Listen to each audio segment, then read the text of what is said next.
normal distribution question on the paper. It says that L has a normal distribution with a mean of 18 and a standard deviation, so a variance of 16, a standard deviation of 4. Alice's calculator requires 4 batteries and will stop working when 1 battery reaches the end of its life. So we only need 1 battery to die. What's the probability that a battery selected at random will last longer than 16? Okay, now your calculator will do most of this work for you. In this case, we're going to go into on the class whiz calculator, we're going to press option number 7 again. We're going to choose option 2, the normal cumulative distribution. Our lower, because we're doing more than 16, 16 is our lower value. Our upper value needs to be at least 4 standard deviations above the mean. So you can work that out, or you can just choose a really big number. I've typed into my calculator 20,000. I just need to make it a really, really big number so that we cover up to 100%. And we've got a standard deviation of 4 and a mean of 18. So I've typed all that information in and I've pressed equals, and I'm getting 0.6915. B says at the start of her exams, Alice puts 4 new batteries in her calculator. She uses the calculator successfully for 16 hours, but then has another 4 hours of exams to sit, which means we need the calculator to last more than 20 hours. But we know it's already lasted 16. So this is a given question. This is a conditional probability question. So it's asking really, what's the probability that L is greater than 20 given that L is greater than 16? Okay, now if you remember your conditional probability formula, that says what the probability of A given B is the probability of A and B over the probability of B. If you link that to this is saying what's the probability that the calculator lasts more than 20 hours and more than 16 hours. Well, that's just the probability that it lasts more than 20 hours. Because if it lasts more than 20, then it's already lasted more than 16, divided by the probability of B, which is dividing by the probability that it lasts more than 16. We've already worked this out. That's 0.6915 from part 1, which I've got on my calculator display still. So I'm going to store that number into the calculator. So I've stored that in A. So I've just written a little A next to it.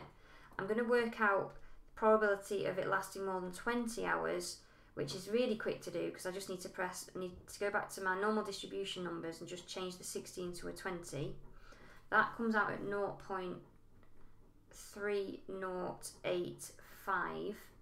And then if I store that into memory B, so I've got this stored in B, then 0.3085, which is B, divided by the 0.6915, which is A, so B divided by A is 0.4462.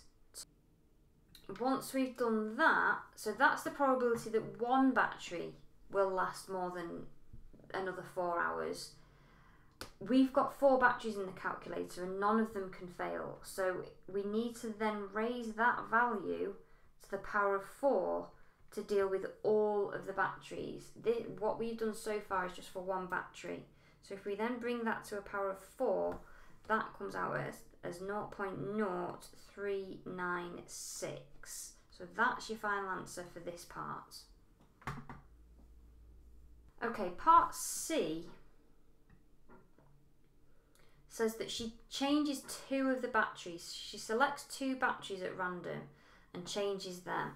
So we've got 2 batteries that need to last, the new ones need to last more than 4 hours. So we need to first off work out probability that L is greater than 4 for 2 batteries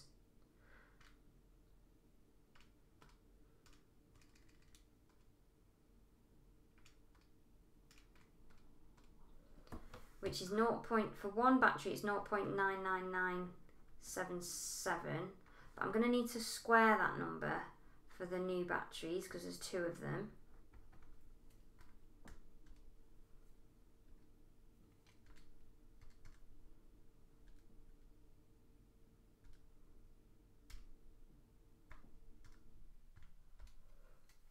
Which is 0.99953. So I'm going to store that in memory A. We then have 2 batteries that need to last that more than 20 hours from part B, which was one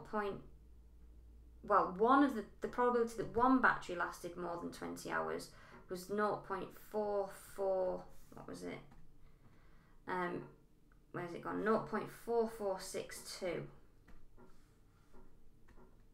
So we've got 2 other batteries that need to last 20 hours in total.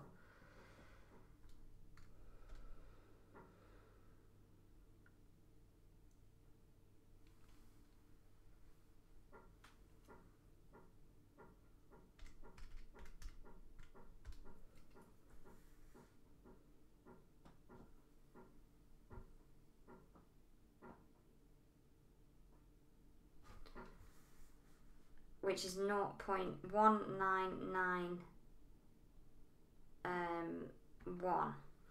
We then need to times these 2 numbers together. Don't get fooled by the fact that that is the answer to part C. We need to make sure we've times it by this as well, but that's really close to 1. So you do need to show this working out. Or you could have done it by just showing these 2, this one squared times this one squared.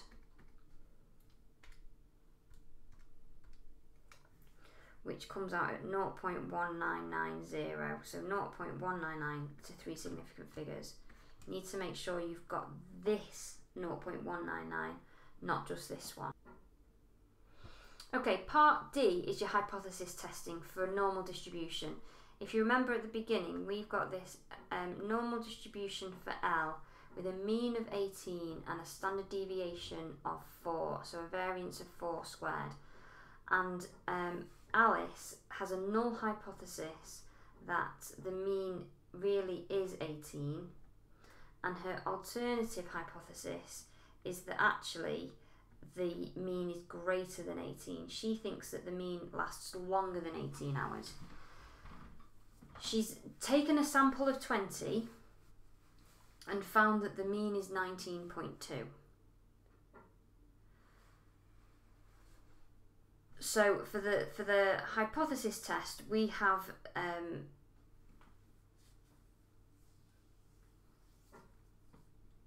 a sample variance of 4 squared over 20. We have to put that 20 in there. That's then going to be what we use to calculate, and we want to know if 19.2, which is here, we want to know what this probability is. We want to know if that is more or less than 5%. If it's less than 5%, then there is evidence, that would be the critical region, and there is evidence to suggest that Alice is right, that the mean battery life is more than 18 hours. So we're going to use the probability distribution again, not the inverse normal, just the normal cumulative distribution. I'm going to have a lower bound now of 19.2, a big upper bound again. Now I need to be careful here. I want the sample standard deviation, which is going to be the square root of 4 squared over 20. So the sample standard deviation is going to be, as I said, 4 squared over 20 square rooted, which is 4 over root 20. So we need to type 4 over root 20 in for this bit.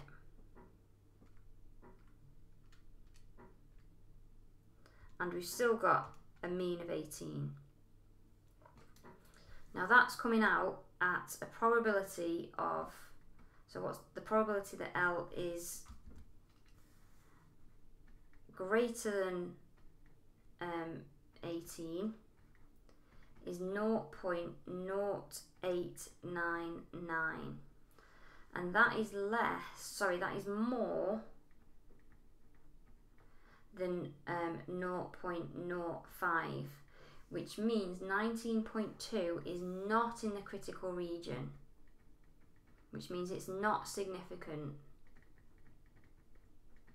So Alice does not have enough evidence